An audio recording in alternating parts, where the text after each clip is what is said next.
नमस्कार, आप देख रहे हैं सिटी तहलका। और कल पानीपत के एसपी और डीसी को एडवोकेट मोहम्मद आजम के द्वारा एक लिखित शिकायत दी गई थी, जिसमें मोहम्मद आजम ने अजान, जो मस्जिदों के अंदर अजान होती है, मंदिरों के अंदर जो लाउडस्पीकर बजते हैं, और उसको लेकर के एक शिकायत दी थी। पंजाब और हरियाणा हाई कोर्ट का हवाला उसमें दिया गया था कि उनके जो ऑर्डर है पंजाब और हरियाणा हाई कोर्ट के, उनके ऑर्डर की, उनके आदेशों की अवमानना हो रही है। और उसी शिकायत में कहा था कि बच्चों की पढ़ाई, क्योंकि एग्जाम 10वीं और 12वीं के बच्चों के क्लास के एग्जाम चल रहे हैं, उनकी बच्चों की पढ़ाई जो है वो प्रभावित हो रही है। इसके साथ साथ जो अस्पतालों के अंदर मरीज हैं वो चैन से सो नहीं पाते। एडवोकेट हमारे साथ मौजूद हैं। और किस तरह का क्या आपने ये बवाल खड़ा कर दिया? बड़ा ये तो कुंठा मुझे बचपन से थी, जब मैं 10वीं में पढ़ता था। क्योंकि मेरे मोहल्ले के पास काफी मंदिर मस्जिद हैं, गुरुद्वारे हैं। जब उनमें काफी शोर मचता था तो मुझे वहां से लगभग 3 किलोमीटर जाकर बाबर की मस्जिद में वहां शांत रूप में मुझे पढ़ना पड़ता था जाके। उसी दिन से मन में कुंठा थी कि कुछ ना कुछ कार्रवाई करूंगा। लेकिन हालात ऐसे चलते रहे मेरे घर के और मेरे के, मैं इस चीज के लिए मैं बर्दाश्त करता रहा। लेकिन अब समय ऐसा आ गया था कि मेरी लड़की भी अब 10वीं में पढ़ रही है, और मेरे भाई जो मेरे दोस्त मोहल्ले में हैं उनके बच्चे भी 10वीं में, 11वीं, 12वीं के एग्जाम दे रहे हैं। पढ़ाई में बहुत डिस्टर्बेंस हो रही है। एक बात बताइए मेरे को, आप रोजे रख रहे हैं 5% शहर के अंदर, और 95% नॉन मुस्लिम है, वो नहीं रख रहे। अगर रख भी रहे हैं तो आपका क्या ये अधिकार है कि आप उनको 2:30 बजे जगाना शुरू कर दें कि अब रोटी खाने का टाइम हो गया, आप उठ जाइए, आप उठ जाइए, आप उठ जाइए। 10-10 मिनट के बाद में आप कह रहे हैं कि अब 10 मिनट रह गए, अब 5 मिनट रह गए, अब 10 मिनट रह गए, 5 मिनट रह गए। आप सबको हल्ला मचा के, मैं 11 बजे तक पढ़ता हूँ, मेरे पास सारे हीनस क्राइम के 105 केस हैं। मैं किस टाइम तैयारी करूंगा, किस टाइम सोऊंगा? आज भी मेरी स्वास्थ्य खराब है, मैं रात को 11 बजे सो रहा हूँ, 2:30 बजे मुझे फिर सुबह उठा दिया जा रहा है। मैंने इस चीज को लेके ये आगे आया हूं कि जब मेरे से केस की तैयारी नहीं हो पा रही और सुबह 2:30 बजे 3 बजे मुझे उठा दिया जा रहा है, मुझे सोने नहीं दिया जा रहा है, मेरे स्वास्थ्य में बुरा प्रभाव पड़ रहा है। मैं सीनियर एडवोकेट हूं, मैं हर तरह से अस्वस्थ होता चला जा रहा हूं। और आज मुझे धमकी दी जा रही है कि आप दूसरा धर्म अपना लीजिए। अगर देश इसमें मुझे धर्म भी छोड़ना पड़ा तो ये मैं छोड़ दूंगा, मुझे कोई इसमें वो नहीं। मेरा राष्ट्र पहले, मेरा भारतवर्ष पहले, उसके बाद में धर्म है।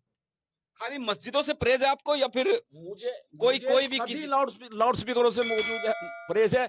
मेरा रिकॉर्ड आज भी सीएम विंडो में है मौजूद कि मैंने एसपी डीएसपी को काफी दरखास्तें पहले दी हैं कि शहर के अंदर जो टेम्पू चल रहे हैं सभी बहुत बुरी तरह से आवाजों में चलाते हैं। कुछ महिलाएं गर्भवती भी बैठती हैं, बूढ़े बैठते हैं, उस पे उनका सेहत पे असर पड़ता है। वो लोग पुलिस से मिले हुए हैं और खूब शान से अपना माइक चलाते हैं और डम डम की आवाज और कान फोड़ करते हैं, और वो ड्राइवरों को मना किया जाता है तो वो लड़ते हैं। इस बारे में मैंने काफी शिकायत सीएम विंडो में दी है, आज तक कोई कार्रवाई नहीं। आपका किसी धर्म से, मेरा किसी धर्म से कोई वो नहीं है, आपको सिर्फ ध्वनि प्रदूषण से परेशानी? ध्वनि प्रदूषण से परेशानी है और सख्त मुझे इससे एलर्जी है। और मैंने 1 हफ्ते के लिए सरकार को नोटिस दिया है, एप्लीकेशन दी है। अगर नई कार्रवाई हुई तो मानहानि का केस मैं डीएसपी के खिलाफ, एसपी के खिलाफ, एसडीएम के खिलाफ हाई कोर्ट में डाल दूंगा। आप जवाब देंगे वहां पर। ये आज तक वो जो न्यायालय का फरमान है, न्यायालय का जो आदेश है, माननीय Punjab Haryana high court division bench का जो फैसला है, उसको वो इनके पास धूल चाट रहा है। इनको निकलने का टाइम ही नहीं कि सुबह जाके, इतनी पुलिस इनके पास है, गश्त करें, देखें कहां कहां से आवाजें आ रही हैं, जाके पूछे। एक भी आदमी ने अनुमति नहीं ले रखी। और बार बार हाई कोर्ट, सुप्रीम कोर्ट कह रही है बंद कीजिए, बंद कीजिए। अब क्या सुप्रीम कोर्ट इनके पास उठ के आएगा? हाई कोर्ट इनके पास उठ के आएगा तभी मानेंगे ये लोग। लोकल बॉडी को देखना ये लोकल बॉडी को देखना चाहिए। इसका मेन कारण एक ही है कि वोटों की राजनीति। ये सब धर्मगुरु राजनीतिक लोगों से जुड़े हुए हैं और उनका इनको संरक्षण प्राप्त है। इस वजह से ये माइक नहीं बंद हो रहे। यानी इनकी ताकत क्या है कि लाउड स्पीकर चला दे, 1 लाख रुपए जुर्माना और 5 साल की सजा है अगर ये बार बार ऐसा करते हैं।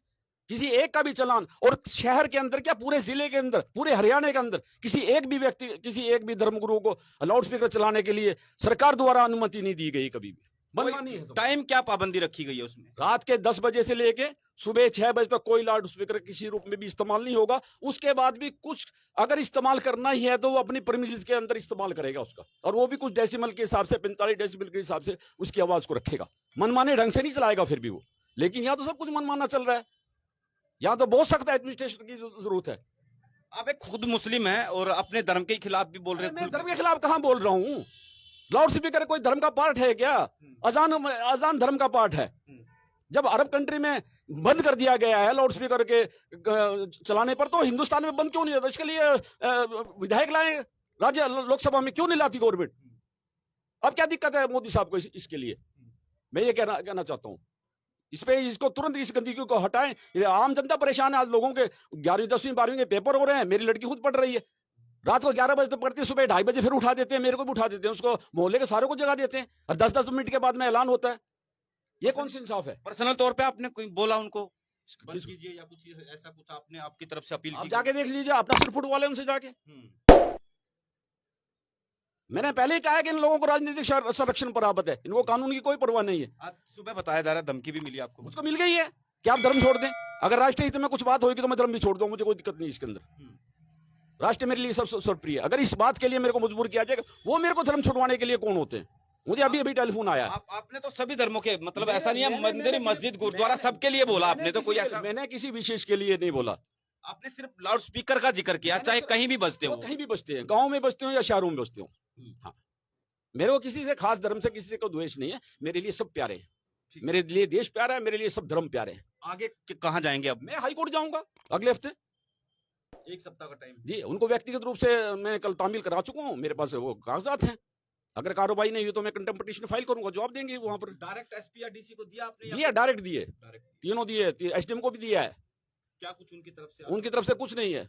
मैं कह भी आया कभी ये भी मेरी एप्लीकेशन धूल चाटती रहे यहाँ, इसका ध्यान रखना। मैं हाईकोर्ट जाऊंगा, मैं उनको बोला हूँ सब कुछ तरह से, छोड़ूंगा नहीं बिल्कुल भी। इस कानून को लागू करवा कर रहूंगा अंतिम दम तक। चलिए, बहुत बहुत शुक्रिया। ये थे मोहम्मद आजम साहब, और इनकी तरफ से कहा गया कि उनको किसी व्यक्ति विशेष या किसी धर्म से परहेज नहीं है।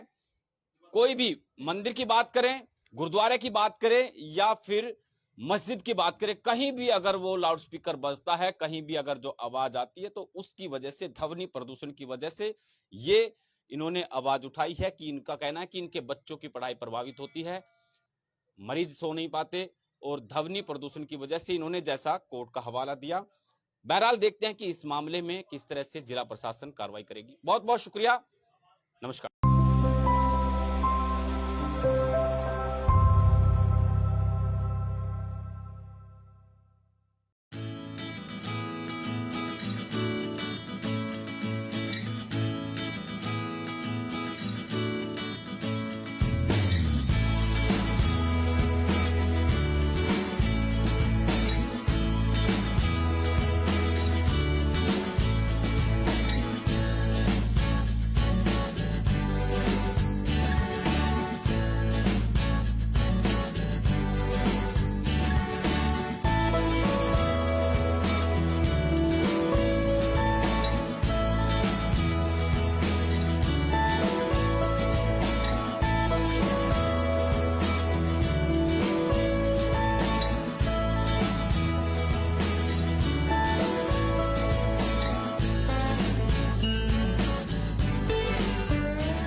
कितना काम किया, किसने किया विकास, क्या है गांव के मौजूदा हालात। ग्रामीण किसे देंगे अपना वोट, नाम पर या काम पर?